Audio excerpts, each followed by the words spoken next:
Welcome to the video regarding Valley Forge. Through this video, I will walk you through the conditions at the camp, the role of General George Washington, and the impact of Baron von Steuben. The men marched to the desolate area that we now call Valley Forge. This was in December of 1777, and it was absolutely freezing. Supplies were hard to come by because of their remote location. It was difficult to get supplies to the troops.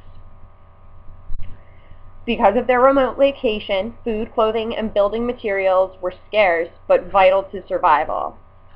The men were reduced to forest foraging and eating fire cake, which was a tasteless mixture of flour and water for sustenance. George Washington made it very adamant that the men would not steal or take from any of the neighboring farms because those were the people of the nation, and because they did not have the money to pay them, it wasn't right to steal from the members that you are trying to fight for their freedom. Clothing was in short supply. Their uniforms were tattered and torn. They had a very short amount of blankets, and their shoes were worn thin from walking to the area and from the previous battles. Disease was prevalent in the camp because of the close quarters, the undernourished, and the soldiers lacking the proper attire.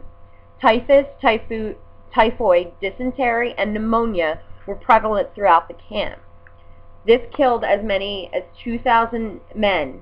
At one point, these shortages had caused nearly 4,000 men to be listed as unfit for duty. General George Washington, at the beginning of this winter, his army consisted of 11,000 soldiers, but come next spring, he was down roughly 3,000 men. He, however, did not leave his men to die in vain.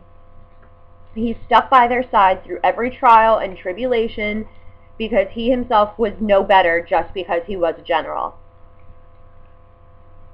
Because the winter was a mixture of snow and sleet, after instructing his men to build log cabins, they still couldn't keep the cold and wet out, so that spread to even more disease.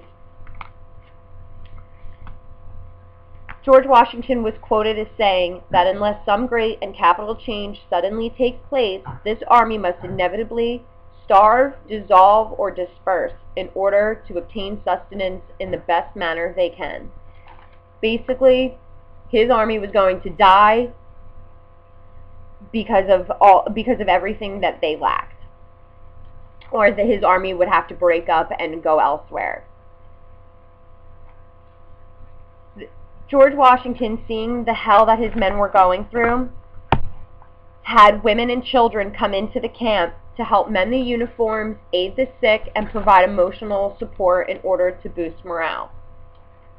Also, in order to boost morale, he realized that he needed his soldiers to be formally trained in order to win this war.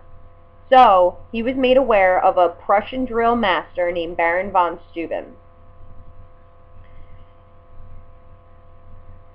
Baron von Steuben was trained in Russia, in their army, where he learned everything that he taught the American soldiers. He was made aware of the disadvantages of the Continental Army by Benjamin Franklin while in Paris. Von Steuben was assisted by Alexander Hamilton and Nathanael Greene to draft and train an army. He worked for free until he could prove his worth, and then he sought reparations after the war was over. His technique was regiments, drills, and yelling at the men to train them. He broke them down and built them back up, and had the men doing repetitive gun training because handling their weapons should be second nature. Through his training, the Continental Army was able to defy the odds and beat the British. He also created regulations for the order and discipline of the troops of the United States, aka the Blue Book, which was the plan that he used in Valley Forge.